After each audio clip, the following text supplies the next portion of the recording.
एक हमारा थोड़ा सा कुछ माता जी का सवाल है, और उन्होंने जैसे कि अब बताता हूँ, हरियाणा से एक और एक हमारे राजस्थान से है, और जैसे कि उन्होंने सवाल दोनों का एक ही है। हालांकि बहुत ज़्यादा वैसे सवाल संबंधित हैं मैच करते हुए, लेकिन वो थोड़ा सा हट कर, हालांकि आपने कुछ जानकारी हमें पिछले दे चुके हो, लेकिन पूरी जानकारी हम इस बार लेते हैं कि घर को सुरक्षा कवच में कैसे बदला जा सकता है, या कोई जैसे कोई काला जादू तंत्र साधना कर दिया है, ये करने वाला है, पहले तो मानते हैं कर चुका है, तो घर को सुरक्षा कवच में कैसे बदलें, ऐसा कैसे घर में कौन सा कार्य करें, कैसी पूजा करें जिससे घर में किसी की तांत्रिक साधना का या कोई तांत्रिक क्रिया का असर नहीं पड़ेगा।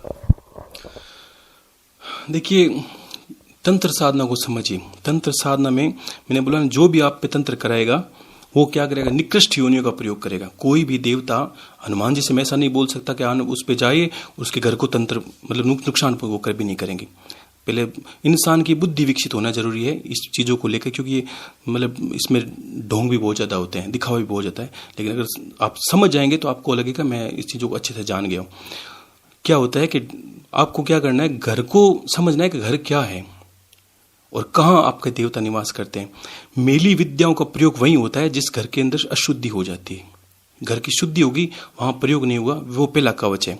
अगर आप घर में पूर्ण सात्विकता, सारे इंसान अगर घर में सात्विक है, हनुमान जी महाराज या इस तरह गायत्री माता सात्विक देवता को पूजन पाठ करते हैं, कीर्तन करते हैं, उनके घर पे कभी भी, अगर मैं मानता हूं, और जितने अच्छे संत हैं, जितने जानकार है, वो तत्वदर्शी, वो यही बात बोलेंगे, जिनके घर पे सात्विकता का मतलब माहौल है, उस घर पे तंत्र किया नहीं जा सकता। जिस घर के अंदर कोई जापक हो, एक भी जापक संतों के जैसे मान लो नित्य 5 मालाएं करता है, 2 मालाएं करता है, उस इंसान पे भी, उस घर वालों पे तंत्र नहीं किया जाता। सेकंड बात। थर्ड बात ये कि आप, काफी लोग एक चीज भूल गए, ये बात आप उनको अच्छे से समझा सकते हैं अगर आपके पास कॉल आए तो, कि हर घर के सदस्यों के पीछे क्रिया होती है क्या, उनके कुल देवी देवताओं की। कभी सुना आपने अपने बारे में? हाँ, कुल देवी, ठीक है ना। उन्हीं पे तंत्र किया जाता है सेकंड विद्या, कि जिनके घर के कुल देवी देवता घर के अंदर निवास नहीं कर रहे हैं। और मैं जानता हूं, लोगों से मिलता हूं कि 80% लोग इनके बारे में जानते नहीं है।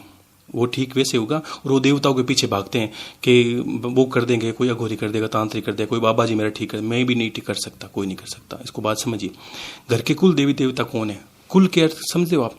जैसे हमारे पूर्वज हैं, उनकी एक देवी होती है फिक्स, कुल देवी, ठीक है ना।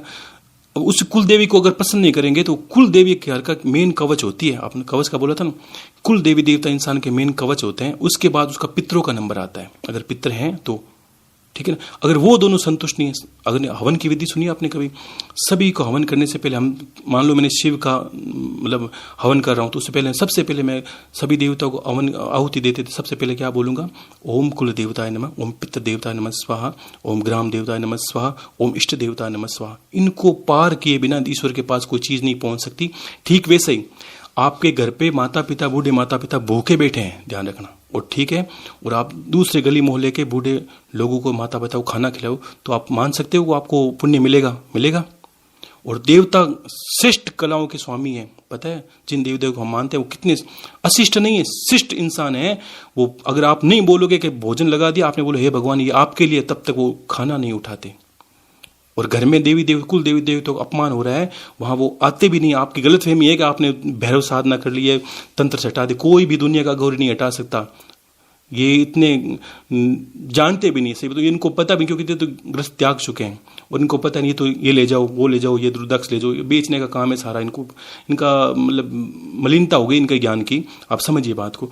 कुल देवी देवता जिसके घर पे जागृत हैं, उस इंसान के घर पे तंत्र नहीं किया जा सकता। कहीं भी पूछ लेना आप, दुनिया के किसी श्रेष्ठ ग्रंथ में देख लेना, क्योंकि सबसे पहले कुल देवी देवता से भिड़ना पड़ता है तांत्रिक को, जो दिखती नहीं है, उस घर की मेन रक्षक है। उसके बाद घर के पितरों को। इसलिए घर के पितरों को और कुल देवी देवताओं को कभी मत भूलना, ध्यान रखना। नहीं तो किसी देवी देवताओं के पास आप पहुंच नहीं सकते। आप गुरु विद्या करोगे तब तक भी आपको याद रखना चाहिए, क्योंकि जो घर पे बैठे उनको आप खिला नहीं रहे हो, उनको आप संतुष्ट नहीं कर, उनकी पूजन पाठ करनी हो, वो आपकी कुल देवी है। इससे समय आपका कुल उसी से निकला है, उसको नहीं जानते हो और दुनिया को जानने चले हो। मैं काली को जानता हूं, मैं भैरवी को जानता हूं, नहीं जान सकते आप। उसी का तो रूप है। हर देवी जो मतलब देवी देवता हैं, किन का रूप है? इन्हीं 3 देवताओं का रूप है। सब देवी की रूप है, जो भी काली का है, माता पार्वती का है, एक ही तो रूप है। वही वो बोलेगी मेरा उस रूप में अपमान कर रहे हो, इस रूप में मुझे याद कर रहे हो, वो आपको पाप लगेगा, दोष लगेगा। इसीलिए मतलब काफ़ी शहरों में भी ऐसा होता है काफ़ी कि लोग बोलते हैं छोटे छोटे टोने टोटकों से लोग घबरा जाते हैं, उन पर क्रिया हो जाती, क्योंकि घर में उनके जगह ऐसी हो गई है, उनका घर का माहौल ऐसा हो गया है तमस का पूर्ण कि कोई भी विद्या कर सकते हो। आप कंकर फेंकोगे तो उनको गोली की तरह लगेगी, क्योंकि कोई रक्षक उनका नहीं है। इसीलिए वो दुनिया वो घूमते भी ऐसी जगहों पर हैं कि उनको सच्ची बात बताने वाला नहीं है। मैं बता रहा हूँ, आप सबसे पहले कुल देवी देवता तो याद कीजिए, वो इतने भोले हैं। आप एक बार भोजन करके उनको अर्पण कीजिए। कुल देवी देवता का विधान क्या है, जैसे पितरों का विधान है, आपके घर के अंदर जो भी बनता है, अगर मीठा नहीं बना तो आप छोटी सी चीनी डाल के रोटी पर चढ़ा कर उनको चाँद के, हे देवी आप मेरी माँ हो, घर की देवी हो, घर की देवी भूखी रहे, बाहर देवी कैसे खाना खा सकती, नहीं खा सकती। उनको अर्पण कीजिए रोज, और रोज आप करते करते वो स्वयं घर पे आ जाती इतना प्रेम से। और एक बार बुलाओ, शास्त्रों में वर्णित, एक बार कुल देवी देवता को बुलाओगे तो एक ही बार में आ जाएगी, इतना, क्योंकि पता है मेरे बच्चे ने बुलाया है। अब बताओ लोग कहाँ पहुंच गए हैं, बताइए। साथ ही साथ कोई, जैसे आपने कुल देवी को तो पूजा आपने कह दिया, लेकिन साथ साथ कुछ और भी मतलब कोई किया जाता है। जैसे आपने पिछली बार तो दीपक के बारे में बताया था, लेकिन उसके साथ साथ क्या क्या किया जाए, कौन कौन सी क्रिया जाए जिसके उसके घर पर या कोई उसे लगे कि हाँ मेरे घर अब सुरक्षा कवच बन चुका है।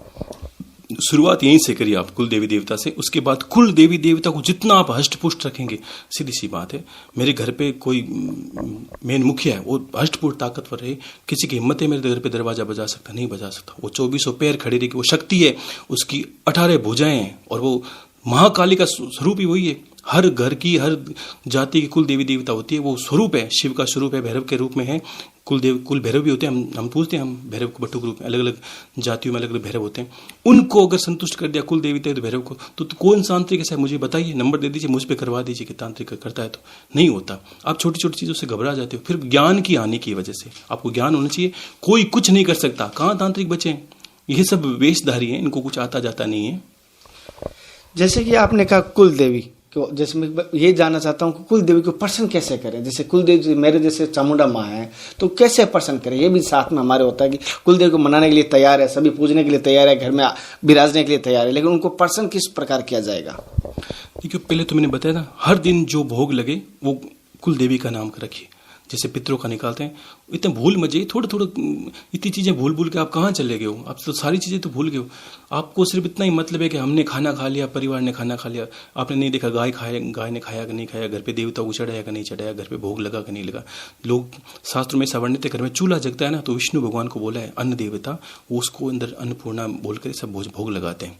वो हम करते हैं नहीं करते, गैस चूल्हे वगैरह सब हो गए, तो भी कच्चा चूल्हा होना चाहिए घर के अंदर, ताकि भगवान को भोग लगे, उनके नाम का खाते हैं। उन्हीं से, उससे भी विद्याओं से ऊपर चले गए। आपको बस कुल देवता को तो रोज भोग लगाते वो प्रसन्न हो जाएगी आप। और महीना में, सप्ताह में, और जब भी मिले, नहीं तो 2 महीने में, पूरे परिवार को लेकर, छोटे से छोटे बच्चे को लेकर कुल देवी देवता को मंदिर एक बार जरूर जाना चाहिए, अपने घर से भोग लेकर।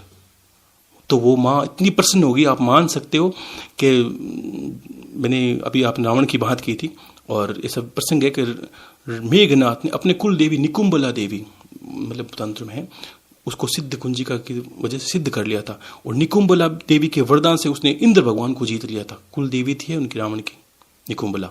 अलग से देवी की साधना नहीं की कि काली के पास जाओ, उनको पता है देवी एक ही है, पार्वती है, वही काली है, आप समझते नहीं हो। आपको तो समाज ऐसा हो गया कि अब मैं ऐसे कपड़े पहनूंगा तो लोग ऐसा कि यार महाराज जी तो सामान्य है, उसको सामान्य ऐसे लगेंगे, ठीक है ना। और अगर मैंने बड़ी बड़ी जटाएं बढ़ा ली, मैंने काले कपड़े धारण कर, यहाँ पर 2-3 खोपड़ियाँ रख दी, मतलब जानवरों की हड्डियाँ रख दी, तो आप बोलोगे महाराज जी तो बहुत, क्योंकि दुनिया, मैंने बोला दृष्टि पर विश्वास करती है, जो दिखता नहीं है, भगवान दिखता नहीं तो विश्वास नहीं करती। कोई अघोरी दिखेगा, तांत्रिक दिखेगा, उस पर विश्वास है, उसको इतना विश्वास हो गया कि ये कुछ कर सकता है, और उस नहीं दिखने वाले पर विश्वास नहीं कि ये मेरा कुछ भला कर सकता है, उसको विश्वास ही नहीं है भगवान का। और संतों के पास विश्वास के बिना जाना भी नहीं चाहिए आपको। जैसे कि आज जैसे तंत्र साधना के बारे में, इस पर पूरा हल हो जाएगा कुल देवी को, जैसे आपने बताया, और कोई इसके अलावा कोई पूजा अलग से करने की आवश्यकता नहीं रहेगी। जिसकी कुल देवी प्रसन्न होती है उसके घर पे तंत्र नहीं किया जाता। मैं बार बार चैनल से बोल रहा हूँ, पिछली बार आपने बोला था, ये घूम फिर के एक ही सवाल हो गया। आपने बोला कि किसी पे तंत्र कर दिया, तो घर के अंदर रहते हो सब लोग, घर के जिसके अंदर कुल देवी देवता का वास है उस पर तंत्र नहीं किया जा सकता। सात्विक विद्याओं पे जाइए, आप कहीं तांत्रिक के पास भटकेंगे तो भी क्या, जिसके पास जाएंगे वो इसी विद्याओं को आपके पीछे पीछे चलाएगा और आपके पास ही, उनका तो रोज लेना देना हो गया। आप संतों के पास बैठिए, सात्विक जगहों पे जाइए, सद्य सीधा भगवान से संपर्क रखिए। इसी तरह मैंने बोला था क्या, मीडिएटर किसी को मत बनाए, बीच में किसी को मत मानिए। गुरु तो एक दिशा निर्देश करता है, मैं अंगुली बंधा के बताऊंगा इस तरह जाना है। अगर 60 किलोमीटर चलोगे तो वो गांव आ जाएगा, वो शहर आ जाएगा, और आप इस तरह बोल चले गए उल्टे दिशा में और बोलेगा महाराज जी आपने 60 किलोमीटर बोला था, मैं तो 200 चले गए। अरे बेवकूफ, मैंने इस तरह चलने का बोला था। अब उस तरह वो जगह थोड़ी मिलेगी, जाना इस तरह है। तो कुल देवी देवताओं को ध्यान इस तरह रखिए कि उन विद्या को आपने किया जो घर की मेन, आप घर की सुरक्षा का बोल रहे और घर की सुरक्षा देवी देवता को पता नहीं है, तो सुरक्षा होगी कहां से, मुझे ये बताइए। जैसे कि महाराज जी, जैसे हमें तो पता है, हमें तो हमारे पिताजी ने बता दिया, दादाजी ने बता दिया कुल देवी कौन सी है। कुछ मैंने ऐसे देखे, मेरे साथ दर्शकों को पता है, बहुत सारे देखे हैं जिनको पता ही नहीं कुल देवी कौन है। वो कैसे पता कर पाएंगे अपनी कुल देवी कौन है, या कुल देवी जिनको पता नहीं है, नाम पता नहीं है, वो कैसे पूजा करेंगे फिर?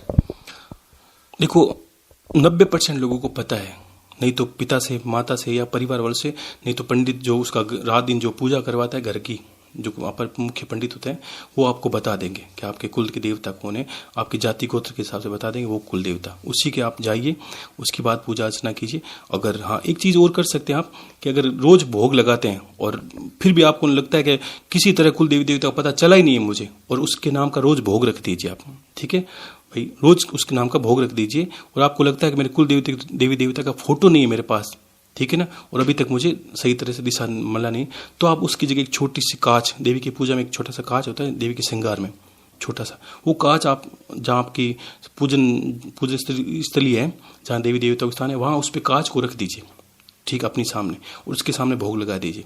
क्योंकि कुल देवी देवता को जब भोग लगाते हैं वो देखने आएगी कभी कभी कि मेरा स्थान है कि नहीं, और देखने आएगी तो कांच में जैसे ही देखेगी तो क्या दिखेगा, अपना चेहरा दिखेगा, उसके सामने आपको भोग रखना है, ठीक है ना।